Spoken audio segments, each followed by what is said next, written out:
Fala galera, beleza? Seguinte, vamos para a nossa aulinha, continuação. Na verdade não é bem uma continuação, tá? Por que não é continuação? Peraí que abriu um negocinho aqui no meu computador. Na semana passada, nós conversamos, né, sobre método científico. Era a primeira aula, né, que eu tava vendo se ajeitando. Vocês me falaram que vocês tinham parado aí no material revisional, lá pelas principais forças da mecânica. Qual que era o meu problema? Ou qual que é o nosso problema agora? A gente teria só hoje de aula, as aulas gravadas e aula ao vivo, né? Não ia dar pra gente terminar esse arco de forças da mecânica, que é bastante coisa, são bastantes casos específicos. Então, o que eu decidi fazer? Eu resolvi ir para trabalho de uma força, tá? Vamos para trabalho de uma força, energia cinética, energia potencial, tá? Pelo menos algumas delas, as mais importantes. E aí a gente consegue fechar uma linha de raciocínio antes dessa parada, desse intervalinho que vocês vão ter para descansar. Quando nós voltarmos, a gente termina a parte de energia, de potência, né, que é o que vai estar faltando, e depois a gente volta com mais calma para a parte de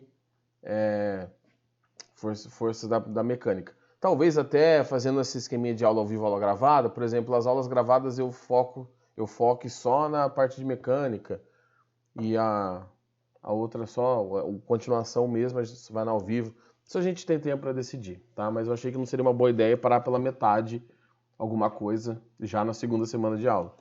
Minha, né? Então vamos lá. Espera que meu fio aqui no microfone tá complicado hoje. O que é o trabalho de uma força? Bom, primeiro vamos entender o que é trabalho. Trabalho é a transferência de energia. Então, toda vez que energia está sendo transferida, transferência de energia. Então, toda vez que a energia está sendo transferida é trabalho, professor? Não. Mas como assim? Não. É trabalho toda vez que essa energia está sendo transferida por ação de uma força. Por isso que é trabalho de uma força. Então, toda vez que uma força é responsável pela transferência de energia, nós chamamos isso de trabalho. Mas quando é que tem outra transferência de energia que não é por força? Um copo de café, um copo de coca gelado, café quente. O que acontece com o café? Esfria e a coca esquenta. A diferença de temperatura fez que houvesse uma troca de calor. E calor é um tipo de energia. E não tem nada a ver com a força ali. É a diferença de temperatura. Tá, então, mas professor, então por que a força transfere? A força é a interação entre os dois corpos. Então, quando você tem essa transferência de energia pela ação da força, quer dizer que dois corpos interagiram e um deles ganhou energia. Então, automaticamente, o outro perdeu. Tá? Então, lembrando que força é a interação entre dois corpos, tá? E agora, vamos para onde a gente vai? Vamos pensar primeiro no conceito de energia, que esse é complicado.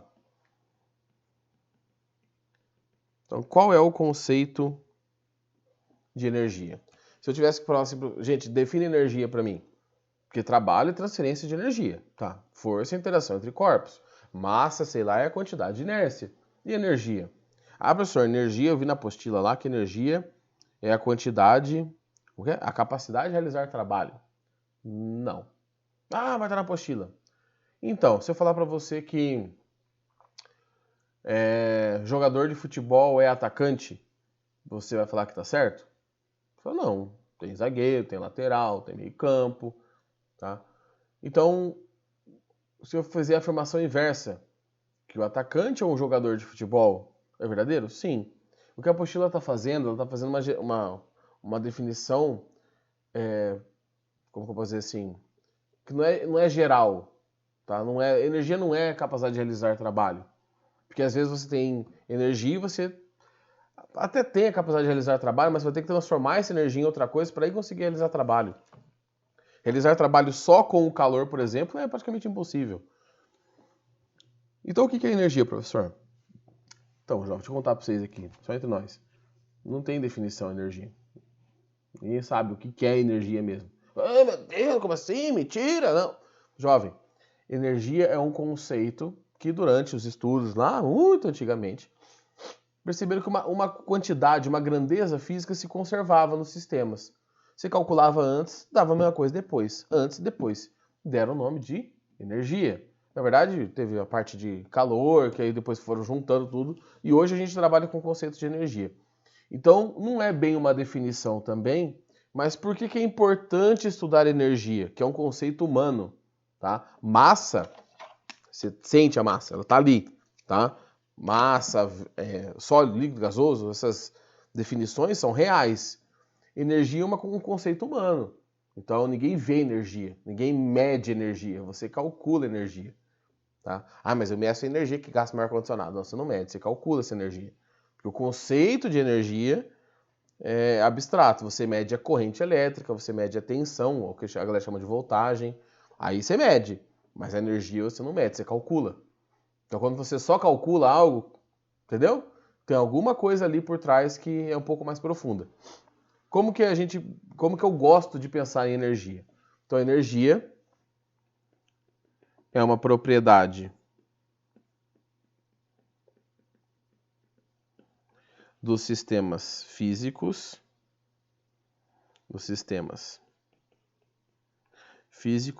que sempre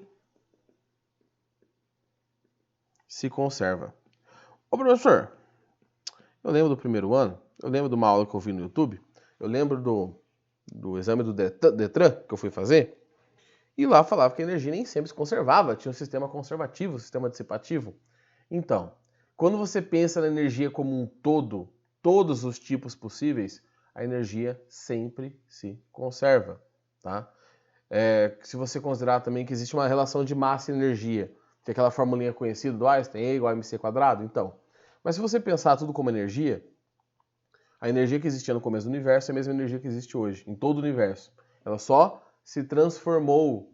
Então aquela frase do Lavoisier, que é para reações químicas, que era para a conservação da massa, que ele fala assim, na natureza nada se cria, nada se perde, tudo se transforma, vale muito também para a energia, quando você pensa na energia como um todo. Quando a gente fala, e vamos falar mais para frente aí, de sistemas conservativos e dissipativos, nestas situações a gente não está falando de todas as energias, está falando de algumas específicas. Então vamos voltar para o nosso time de futebol. Meu time de futebol tinha 3 atacantes jogando. São minhas energias mecânicas, que são as cinéticas e as potenciais, que vocês já estudaram lá no primeiro ano. Vocês têm 3 atacantes, eu falei, né? O time está lá com 11 jogadores. Aí você faz uma substituição, tira um atacante e põe o meio campo. O time continua com 11 jogadores. O total continua com 11. Só que agora você só tem 2 atacantes. Se você analisar só o ataque, diminuiu. São as energias mecânicas, no meu exemplo. Então, diminuiu a energia mecânica. O sistema é dissipativo. Fiz uma substituição, mantive 3 atacantes. Tá, manteve conservativo. Só que o time continua sempre com 11. O total, o universo, continua sempre com 11. Então, quando a gente está falando de sistema conservativo e dissipativo, nós estamos falando de um sistema em que nós estamos analisando mesmo um tipo específico de energia, não todos os possíveis e imagináveis. Tá? Mas aí a gente vai falar de sistemas mais para frente. Vamos voltar para o trabalho. Como que eu calculo o trabalho? Lembrando, gente, que essa aula é revisional, tá? Então, eu estou tentando ser um pouquinho mais rápido para não ficar uma aula muito grande para vocês. Ainda mais 2, 3 dias antes de entrar no recesso, já está todo mundo, né? Ali no limite.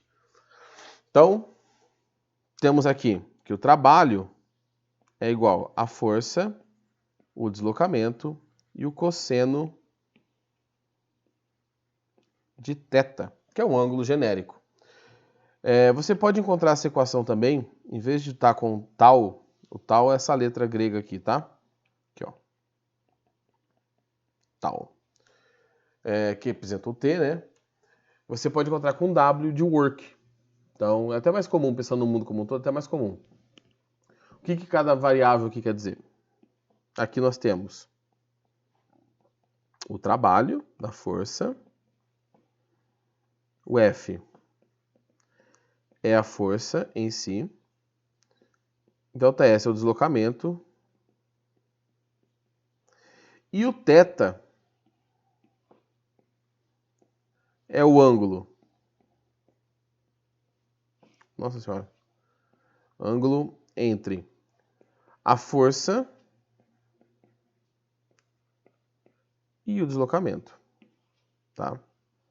Como assim? Deixa eu fazer aqui no cantinho. Temos uma superfície, temos uma caixinha, sempre caixinhas, temos uma força F,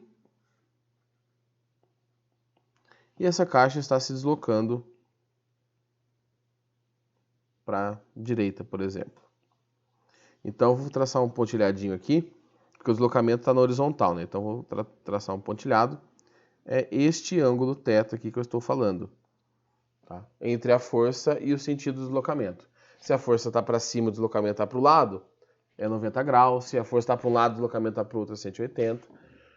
Então, de maneira genérica, eu não vou entrar muito nos detalhes desta fórmula, tá? Um outro momento a gente pode conversar por que realmente essa fórmula significa cosseno ali, por quê, mas eu vou dar uma adiantada. Na verdade, quando a gente vai explicar isso para o aluno, no ensino médio, a gente fala assim, olha, tá vendo aquela força F? Se você decompor em Fx e em Fy, é só Fx, é só a parte deitada da força que empurra a caixa. A parte de cima não empurra a caixa, não movimenta ela, pelo menos. Não realiza trabalho. Mas, na verdade, essa equação ela vem de um produto escalar. Professor, como assim? O que é um produto escalar? Está vendo que força é uma grandeza vetorial? Deslocamento é uma grandeza vetorial. Só que trabalho é uma grandeza escalar. Cadê? Aqui. Professor, esqueci o que é escalar. Escalar é aquela grandeza que só precisa de um número e de uma unidade. Então você tem dois vetores resultando no escalar. Dois vetores combinados dando um número, não um vetor. E quando você resolve um produto escalar, que é uma propriedade matemática, um tipo de multiplicação, vamos dizer assim, aparece o cosseno na resolução. E está ali o cosseno do bichão ali, ó. Tá? Então, fórmulas de física que aparecem cosseno, normalmente está falando de um escalar, de um número. Aquela resposta vai dar um número, não vai dar um vetor. Mais para frente, esse ano, talvez, vocês vão ver, esse ano, vocês vão estudar a parte de magnetismo. E no magnetismo existe uma fórmula que tem seno. Então, se o cosseno é o produto escalar, o que é o seno? Produto vetorial. Aí você vai pegar dois vetores, multiplicar esses dois vetores e achar um outro vetor. E aí é para você calcular a força magnética, por exemplo, que a gente usa aquilo, tá? Então, fica de curiosidade. Também não vamos entrar nesses mínimos detalhes ali, porque não cabe. As unidades. Trabalho. A gente mede em joule. Professor, eu falo joule. Seja feliz, jovem. O importante é entender, né? É que tá difícil de escrever aqui. Tá? Se você vai escrever o nome por extenso, letra minúscula. Força em newtons. E o deslocamento em metros. Tá bom? Quando eu falo escrever o nome, eu digo por extenso, tá? O símbolo da unidade é sempre maiúsculo, quando é o nome de alguém. Certo? Tranquilão? Então temos aquela equação. Vamos pensar que eu tenho força e deslocamento. Com certeza eu tenho trabalho? Depende de quem? Depende do ângulo. Tá? Então vamos para os tipos de trabalho, que eu acho que é o último ponto que eu precisava aqui, antes da gente falar do gráfico e aí são os exercícios. Então, tipos de trabalho ou classificação dos trabalhos.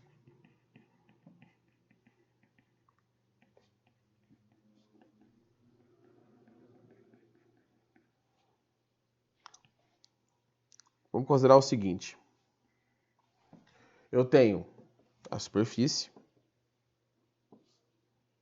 em 3 casos aqui, tá? Mesma caixinha, caixinha, caixinha. Vou fazer uma força F, só que agora é o seguinte. Em todos os casos, eu vou falar que o meu deslocamento está para a direita. De quanto ele é, não me interessa. Eu não vou calcular nada aqui. Então, os deslocamentos nos 3 casos estão para a direita. No primeiro caso, lembrando que eu estou falando de trabalho igual a força, deslocamento vezes cosseno. O cosseno, a função cosseno, ela tem um intervalo de 1 a menos 1. Tá? A função seno também, mas a função cosseno aqui que a gente está analisando, ela vai de menos 1 a 1. E dependendo do valor desse cosseno, o trabalho vai mudar de sinal. E quando a gente está classificando o trabalho, não importa é o sinal do trabalho. Então, no primeiro caso, aqui que eu fiz o da esquerda, se a força estiver aqui ou até o ângulo de 89 graus, ou seja, se o ângulo θ, deixa eu puxar para o lado, se o ângulo θ estiver entre 90, só que sem ser 90, né, sem ser 90, e ser maior ou igual a zero, o cosseno vai dar positivo. No primeiro quadrante, o cosseno é positivo. Então, qualquer força que esteja, pensando no deslocamento para a direita, tá bom? Qualquer força que esteja ali de 0 a 90, sem ser o 90, então pode ser 89,9999999, o cosseno é positivo.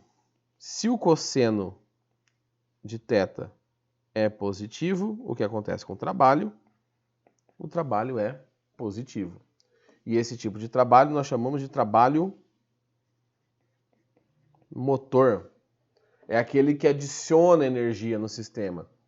Então o objeto tinha uma quantidade de energia, você transfere energia para ele. O trabalho será positivo. Um ângulo específico de 90 graus, tá? Se aqui a força F pode ser normal, peso, normalmente essas duas, né? Forma um ângulo aqui de 90 com o deslocamento aqui, né? 90 graus com o deslocamento. Então, se θ é igual a 90... Ah, professor, pode ser igual a 270, mas vamos pensar só nos quadrantes de cima ali.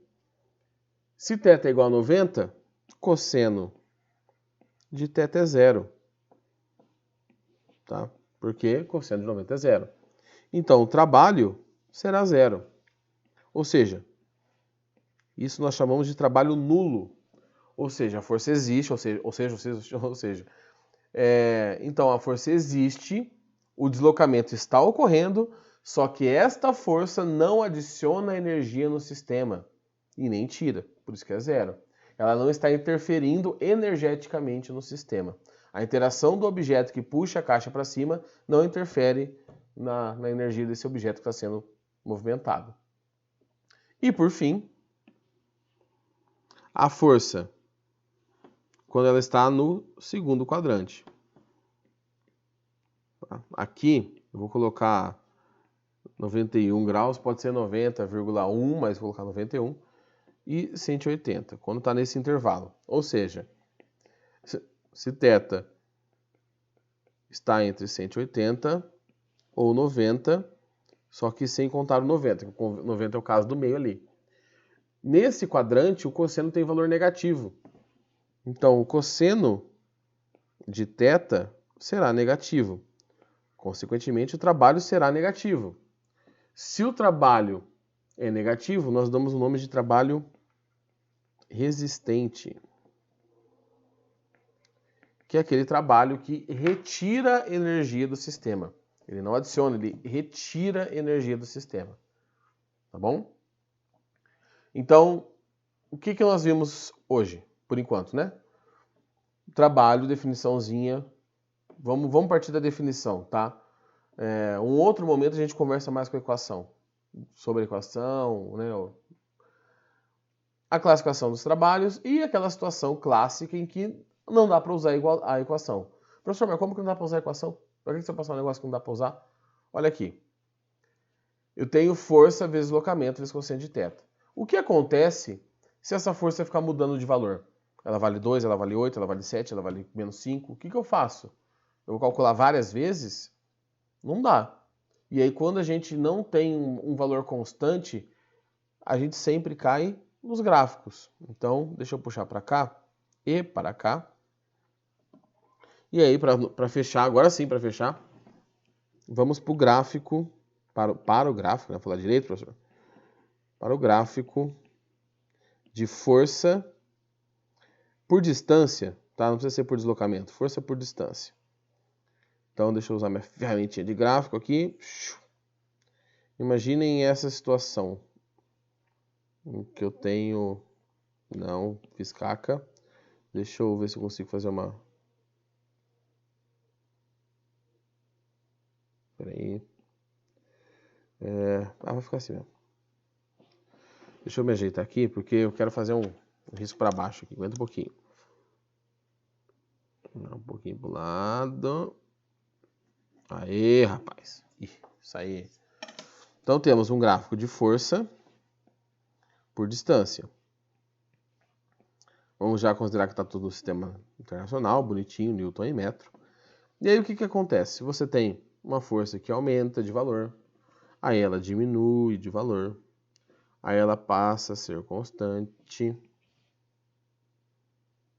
aí ela volta e ela termina aqui, ó. E eu vou separar esse gráfico em 3 trechos. Vou chamar aqui até T1 e até T2, tá? E aqui ele começa no 0. O valor da força em si não me interessa muito, tá? Se qual que começa no 10, no 20, no 30. O importante aqui é, eu tenho uma força variável. Como que eu vou resolver para calcular? Como que eu vou calcular o trabalho, a energia transferida? Para calcular o trabalho, nós utilizamos a área do gráfico, tá? Aqui. Então aqui eu tenho uma área 1, aqui embaixo eu tenho uma área 2, deixa eu ver que cor que eu vou usar. Aqui embaixo uma área 2.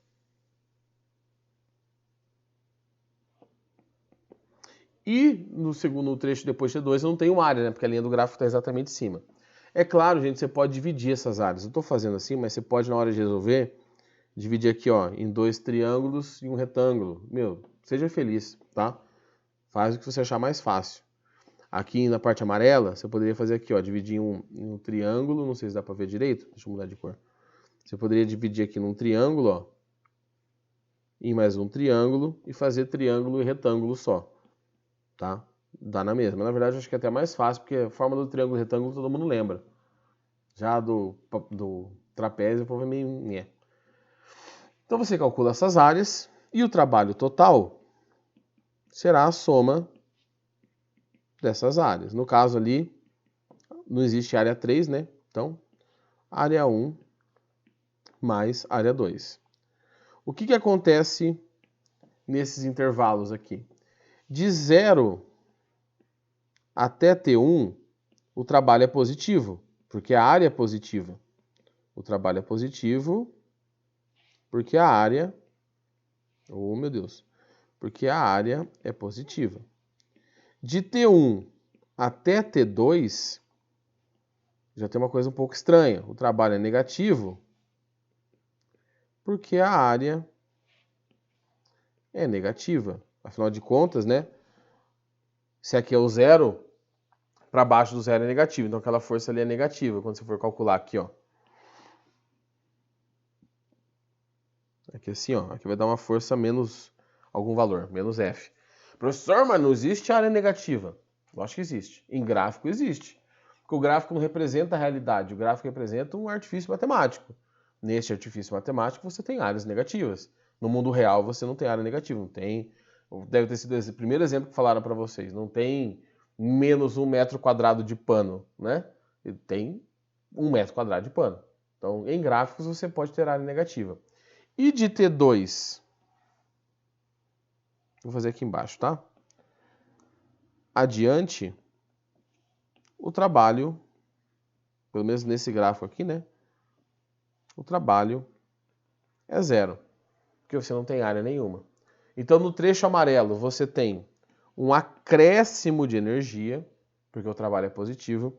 No laranjado, um decréscimo, né? Uma diminuição da energia desse objeto que está recebendo essa força. E, a partir dali, não influencia mais em nada.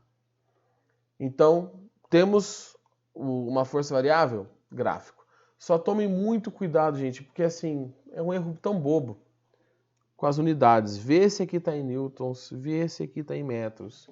Se tiver em outra unidade ali, em newton é mais difícil não estar. Talvez esteja em kilonewton, que são 1000 newtons, né? Então, onde tiver 2, na verdade é 2000. E a distância pode estar em centímetros, por exemplo. Só olhem os eixos, tá? Porque se não for força por distância, você também não pode calcular a área, porque não é trabalho. Aí você vai achar outra coisa, se achar alguma coisa ali. Tá bom? Agora sim. Vou separar o vídeo aqui em dois, porque já ficou bem extenso, tá? 25 minutos já, eu achei que ia ficar menor. Tá, gente? Foi mal aí, achei que ia ficar menor. Vou separar para o vídeo de exercício, são 4 exercícios só. Beleza? Então, até daqui a pouquinho.